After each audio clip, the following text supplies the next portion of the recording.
Welcome back to Prof E Plays. I'm Prof E, and we're picking up again with playing some Shadowdark. Here, I believe we're in session 7. Let me check my notes real quick. Where we are picking up, our party, which was originally a pair of people, a pair of elves, Varos and Sariel, the two of these guys right here. Right. So you have Varos and Sariel, the two of them, a wizard and a fighter, were in the town of Kingsham, the very center of this hex map, right? And where they witnessed some odd things. A horse going crazy. They're also about a different horse going crazy through their wanderings and trying to solve the last puzzle, which was a will-o-wisp coming out of the swamp and tempting some people um, into this cave, which indicated that those who spent much time there would end up unlucky. That is where we are right now. Okay. So, at this point, we did some investigation. We went up into the Abbey way up here to the north. We found out they had some connections with a wizard way down here, right? Who possibly, maybe, might have had something to do with this. So then we thought, well, we should probably go investigate them. We started traveling, and it was right around here or so that we ran into a random encounter. That random encounter just wait, no, it's slightly before that, wasn't it? That we ran into Ophelia. Ophelia is the wizard from this tower. Um, and then the three of us had another random encounter right here, and that's where we stopped. We found out that this random encounter is connected with the castle that is just to the northwest, right? So here in A18, this is a landmark here. The landmark had actually previously been established as a rock needle, and this is also in the plains, so we can see this from a good distance, I would guess. This is kind of what dominates the landscape in this area. Right, so I needed then I stopped because I needed to figure out what was going on with this castle. I know like who they're allied with. They have an alliance with this guy. They have some uh, fair relationships with I think it was these two lairs and whatever happens to be living there. But that's all we knew. I think that those were like peace and trade with those two lairs. But in any case, this is where we are right now. We've just run into a party from this castle. I don't know much about them, but I did fill in some details. Right. So what I can say that is relevant right now is that this party is composed of goblins. Right. So we have a party of goblins that have shown up. I have no idea, right, how many goblins there are, except to say that there are quite a few uh, goblins associated with that castle. We kind of need to figure out how many might be out here doing something. So I think our first step then is to figure out what they're doing. Right. So I have here from Shadowdark random encounter. So first the distance. I'm just going to use logic on this one. We can see them from pretty far away. That one's fairly obvious. Okay. Right. So, I mean, we're in the plains. I'm going to assume that they aren't like intentionally trying to hide or something like that. All right. So the activity, that is, the question is, what are they doing out here? So we go ahead and roll. It's 2d6. 9, they are socializing or playing, right? So it looks like this is a group. In that case, they're probably not guards, I suspect. There are people that are associated with this castle in some way. But I don't think that they're guards. Let's go ahead and just check that. Right, so are these guards? I'm going to say that it's unlikely, so we'll take the lower of these rolls. Yeah, it's a 4. A 4 is definitely a no. Okay, so no, these are not guards. So they're just goblins that are here playing. I think they're probably going to be easy for us to avoid. So I guess we'll just kind of give that question. Right. Are they going to bother us if we just try to walk by? Because we're not particularly interested in them right now. I'm willing to just let them be. Right, so let's just see. Are they willing to just let us pass without even interacting with us? I think that's likely. 13 would be a yes. Technically, it's a yes, but so I'm guessing there will be some minor interaction. I don't really feel a need to play that out. All right. So we made it past that one. Oh, okay. Continuing then on our path. So where are we going? We're trying to end up. Remember, Ophelia is escorting us back right to her tower. That's the idea. Because our interaction was a little bit tense. We tried to cast spells at each other, we just failed a bunch. Balls. All right, so about 4 in the afternoon. I'm going to say it takes about an hour through each of these, as long as it's easy going. This is not easy going. This is going to be going into the mountains, so it's going to be about 6 o'clock by the time we get here. So it's six. These are hills. I'm going to say it's pretty easy. Seven, eight, forest, nine. So yeah, we wouldn't get back here till definitely it's going to be quite dark by the time we get there. So I mean, I don't think we want to just stop somewhere on the way, because just looking along this path, there's really not a good place to stop. And we can stop in one of these lairs. We probably don't even know they're there. So I mean, the best apart from getting all the way to the tower would be one of these abbeys. Do either of those abbeys have a good relationship with Ophelia that she might suggest that would be a good question. Right, so let's go ahead and check Ophelia's tower, which is number 14. There we go. Uh, yes, actually. As long as I'm reading this correctly, she actually has a peace and trade with the abbey in C5. 1, 2, 3, 4. 1, 2, 3, 4. This one. So the one just to the north of her, we could stop there without a problem. So it looks like they would have a more positive relationship. Okay, cool. Meanwhile, the other Abbey that's right here, she has no relationship with at all. They're just indifferent to each other. So this would be a place that we could potentially stop. Okay, good to know. So let's go ahead and keep going and see if that is what ends up happening. So we're going to travel now. We're here. We're going to travel, I'm going to say south through these mountains. So that'll get us to 6 in the evening. Right, so any random encounters, remember 1 is a random encounter, that's a 6, that'd be a no. All right, continuing then, we've got we went through the mountains here. I think we're going to break down to the southwest. So we're here in the forest. We can do forest, hills, and forest again. So the forest here, again, fairly easy going. So it'll take us till about 7 to get through this. And no encounters. All right. Then down here through the forest again. Yeah, yeah, that's also forest. I don't know how I've read that before. All right, so forest, no encounter there, and then that brings us. So let's see. So we were 6, 7. So it's 8 o'clock now as we get past here. So we're going to be arriving between 8 and 9 in this abbey. Let's check. No random encounters there. So we make it to the abbey. So the question is, do we want to stop there? It's been pretty easy going at this point. Um, so I guess we could, but I don't know that we really need to. I'm kind of inclined to say we're going to go onto the tower. Although it is dark out now, and it being dark would increase the number of random encounters we get. Except that we're just kind of traveling rather quickly, so that's really not going to do much for us.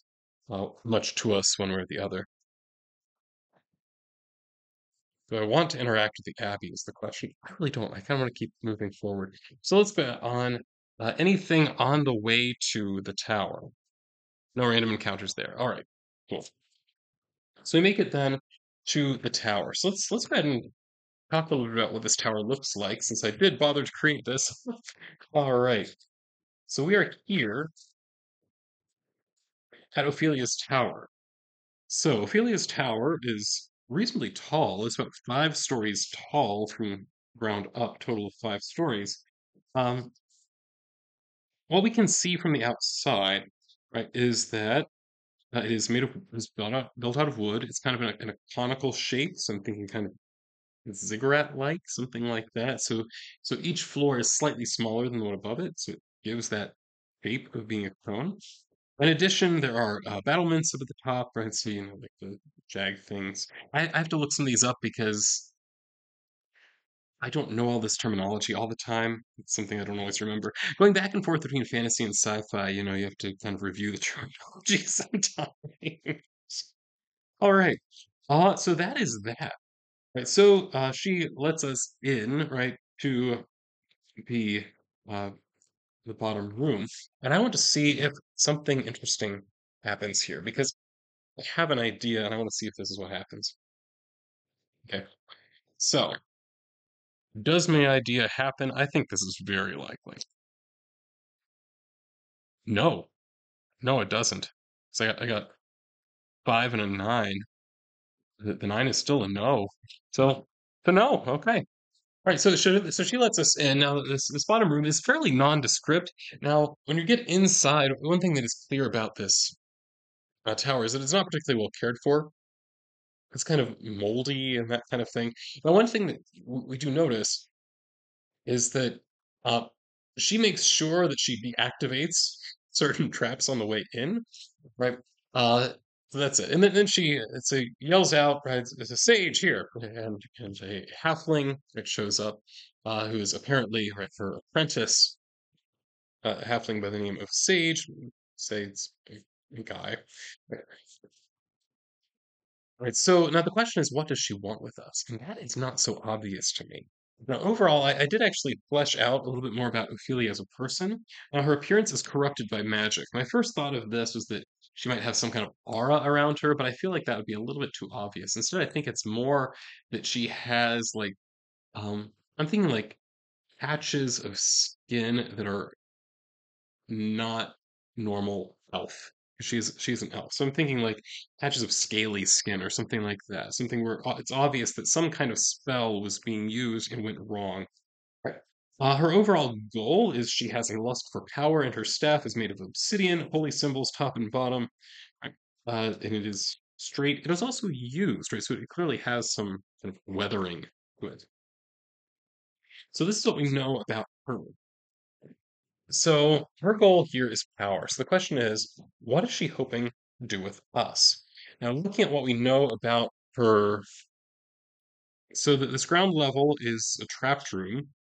We go up a level. That's where her bedrooms would be. Up a level from there is kind of a music or art room.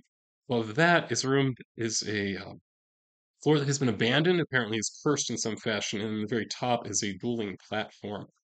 And underneath this, there is in fact a basement. The basement contains a tomb. So I'm guessing that it's the tomb of the person who had the tower before she did, probably who she got the staff from, is my guess at this point. Okay, so the question is, what does Ophelia want with us? So I think I'm going to go ahead and roll on the prompt table. So I've got the prompt table here somewhere.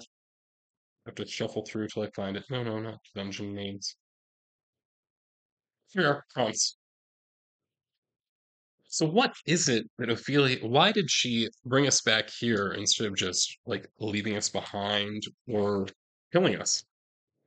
Which she totally could have done if her spells work. So let's see, 38. The verb is pull, like Pull, and pull vision. So I okay, my most okay, there are two things that are possible here. Right. One is that she needs to cast some kind of ritual that is going to give her a vision of something, and somehow we are involved with that.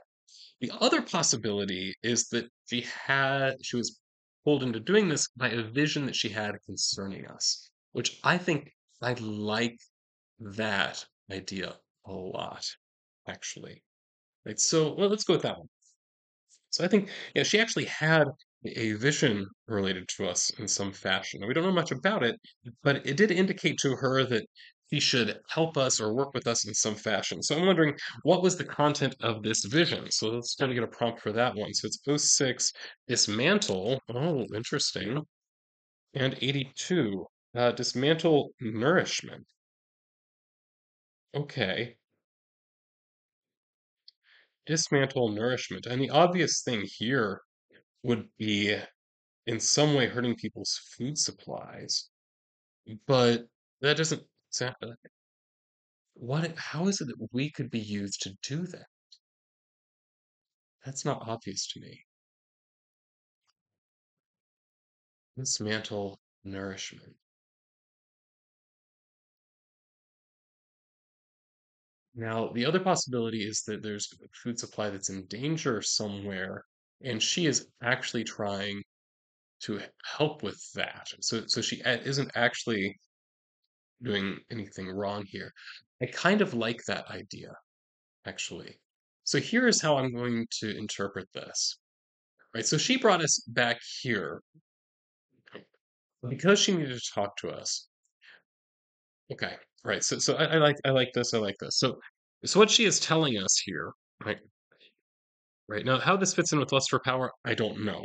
But the most current issue is that she knows that there are problems going on, specifically that there are problems going on with the caravans that are supposed to be connecting the castle above the castle north of Kingsham with Kingsham, right? So we know that there are problems here with that caravan. And she knows there are these problems, and she believes that we, in some way, can help solve these problems. Right? Now, it makes sense to me that given that we are connected with this abbey, the abbey here is generally involved in agriculture in some way, right? So we're the ones providing right nourishment to this castle. She knows that somebody's trying to interfere with that, right? So she actually wants us. Right? She has some kind of help she wants to give us in solving that problem. I think that makes sense. And I kind of like the twist here, right, in that she is not the villain. We're still waiting for the villain to be revealed. Right. So what kind of information does she have? That's the other question. So what kind of information does she have that might possibly help us uh, with this? So let's see. Now, eventually, we will get to a villain reveal, and that's the point where we move into the next stage, according to the rune hammer structure. Right. So 50 punish 66 punish knowledge. Okay, that's what it is. So who does she have hostility with? I know that we had actually previously established that. So that actually might be something that could be helpful with this. So C14 is where we are. She has hostility with a castle in B18. Should be this one right here. Right, so might somebody here, so let's look at our alliances.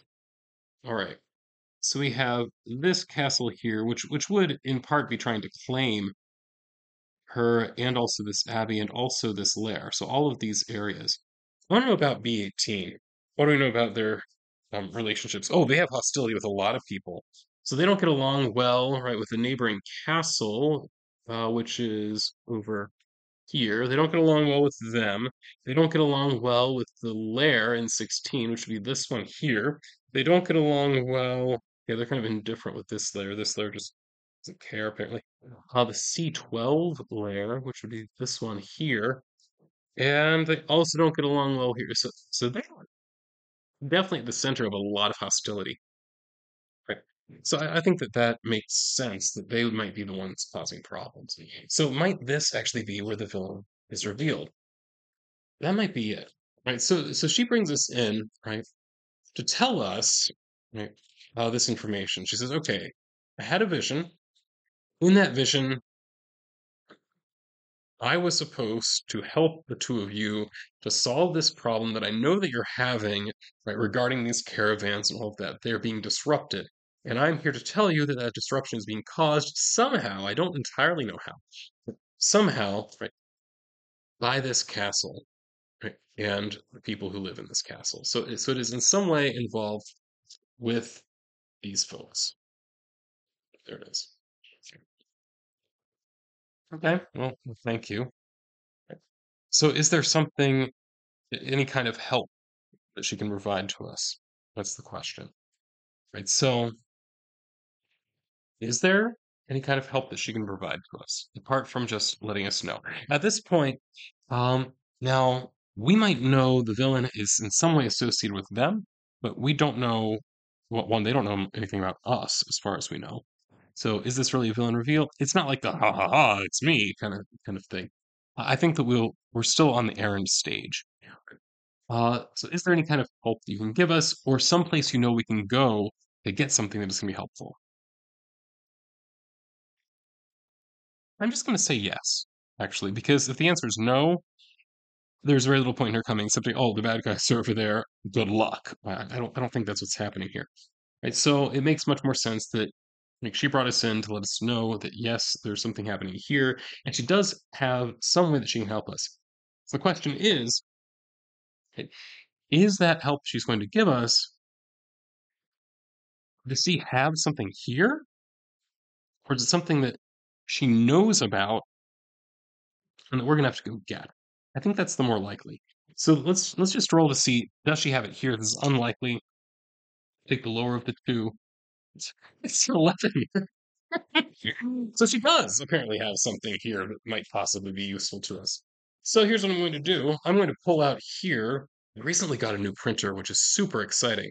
Right, so she has some kind of magic item that is going to be helpful to us. So I'm going to go ahead and roll on her on the magic idea generator.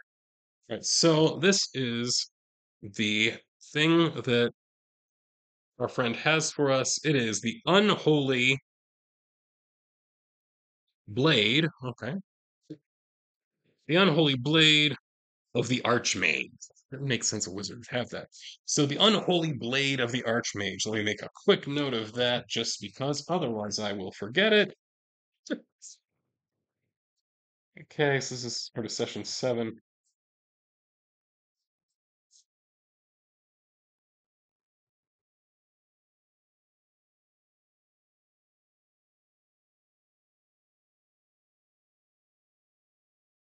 So she has the unholy blade of the Archmage, and she says this is something that is powerful and could possibly help you here. So what I'm thinking here, in terms of like magic items here in Shadowdark, have certain attributes or qualities naturally. So it would probably provide us with some kind of bonus between +0 and +3. Um, it is certainly magical, and it would have some kind of supernatural benefit, most likely. Possibly a curse associated with it, maybe a personality. I mean, it is unholy after all. Um, so I'm just going to look real quick, just look at some of the examples to see if I can find. So, for example, here's the Sword of the Ancients, right? So it's a +2 long sword. This it is unbreakable, Carthage material. The owner can summon the sword to their hand if it's on the same plane. Or the short sword of the thief. It's +1, the short sword +2 if wielded by a halfling or a thief. Once per day, you can regain a luck token that you just spent. Right, so these are the types of things that these weapons can do. Right, so I'm thinking that this one, well, let's actually roll for the bonus. So I'm going to roll a d4 and then subtract 1 from it. That's the bonus. Roll a 3. Right, so it's a +2 weapon. So go ahead and write that down. That's the +2. Okay. In terms of abilities, I mean, these are not huge abilities. It's the unholy blade of the Archmage. Right. So, I mean, it makes sense to me that it would have some kind of magic imbued with it or something like that. So maybe there's a magic spell that is associated with it. So something like, so I'm thinking things like burning hands and the like, right? So that would be something that would not be impossible, right? So for it to, yeah, I think that makes, well, unholy though, unholy. So that suggests it might be demonic in some fashion or dark in some fashion, evil in some fashion, right? So I'm gonna have to think more about the details on that one, I think. But yeah, hmm. No, I really want to resolve this now. All right, so it's a +2. I know that, and I also want to give it some other kind of benefit, some benefit associated with being unholy.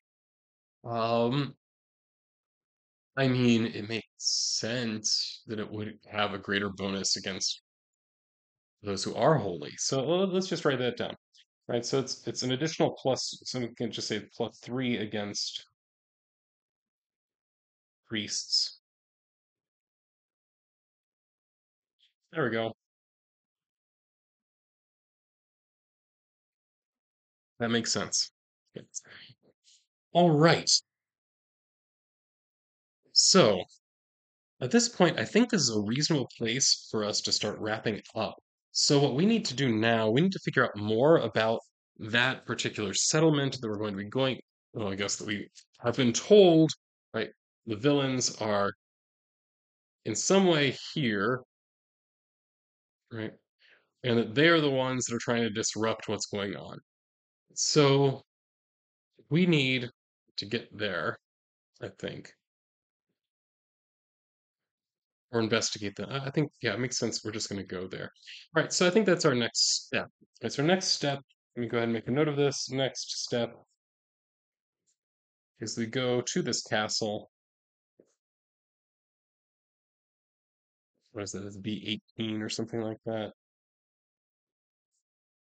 We'll come up with a name for it and everything off camera using the sandbox generator. Right. So the next step is to go to castle B18 and just to investigate. To investigate if this is accurate. One thing I noticed, we actually got some treasure this time.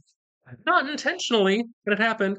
Right, so in that case, I should probably double check to see what kind of XP we might get for that. So let's go ahead and I'm gonna just check my XP values.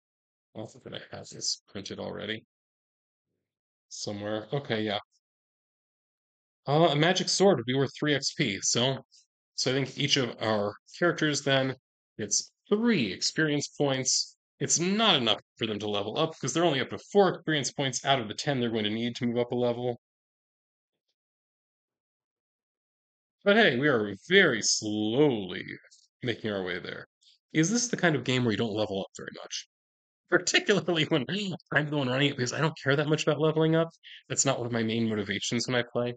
Right, so I think that wraps us up. So next time we are going to find out more about that castle. We're going to go and we're going to see what's there. See, can we confirm what is at this point really just kind of a rumor that they're responsible? It's perfectly possible Ophelia is blatantly lying to us, in which case we might learn something else about this sword. All right, so I think that that is it for now. So that means this is Prof E signing off.